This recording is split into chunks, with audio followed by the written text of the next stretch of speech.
What's up, YouTube? It's your boy Frankie Pollock of Pollock Food Services, aka Chef P. So today we're going to be working and doing some salmon balls, something that I kind of came up with that really came and became very popular. So we're going to start with salmon, of course. We're going to definitely make sure we season them. While you'll see that the salmon is actually internal inside of the balls, but you want to make sure that even with that being said, you still season them. And I prefer to use real salmon that I'm going to actually cook.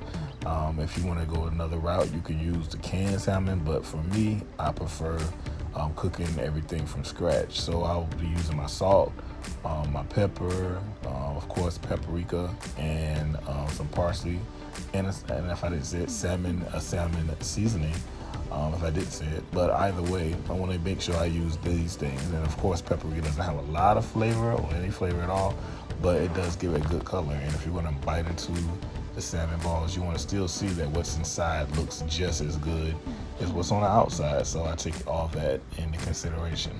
So after I season it all, and then I move on into frying the salmon, and then you see that's kind of like the finished product. This is what it looks like. It looks good, right? Can't lie. That's a seasoned salmon. So now we're gonna move into the frying part. So I'm gonna put that into the frying pan again, and then make sure I season it and fry it, to medium well.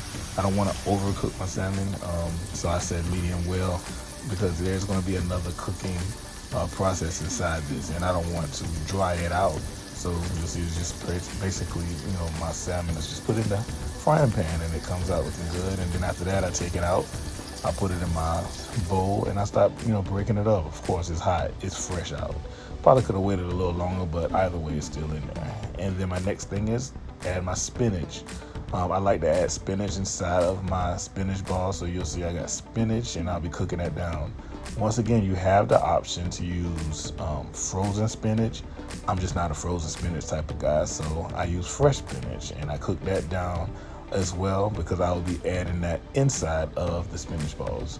And once this spinach is complete, you'll see that I'm cutting it up and making sure that it's nice and chopped up because I don't want to put big leaves of spinach inside of a spinach ball or anything for that matter. So that's why I'm chopping it up. I'll put it in a bowl, mix it up, and then I'll start to add my other ingredients. So you'll see my other ingredients that will be added in will be Philadelphia cream cheese, sour cream. I will add some mozzarella cheese. As I'm going through this, just to make sure that it's nice and gooey and ooey and gooey on the inside. So the thing about this is you want to make sure that the inside of the salmon ball is, soft and gooey, like I said, pulls apart with that nice mozzarella feel. But you'll see that the outside, as I go further along, will be crispy. So I have that nice crispy outside and a nice ooey gooey inside. So this is me adding the mozzarella cheese just to, put y'all, because this is right now still all the filling. And after you do this, you want to put it in the refrigerator for a little while to make sure it kind of consistency kind of tightens up. So when you start to make the balls, they won't fall apart. So I'm going to now mix in all the ingredients and put it in the refrigerator.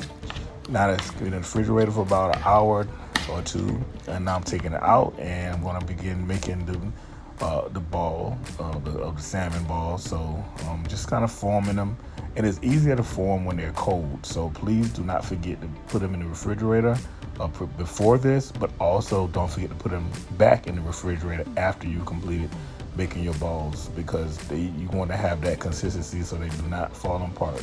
Because after this, you're going to have to after you form them, you're going to have to put them into your egg wash and then your flour. So of course, you'll see right now I'm putting them in the egg wash just to make sure it has that consistency and it stays together. And then I'll put it in that flour. And of course, inside that flour, it could be seasoned flour. Once again, it's up to you. You can use seasoned flour where you actually season the flour. You can get some type of batter. I kind of mix it up. I might throw a little Zatarain's, a little House of Archery, a little flour, whatever.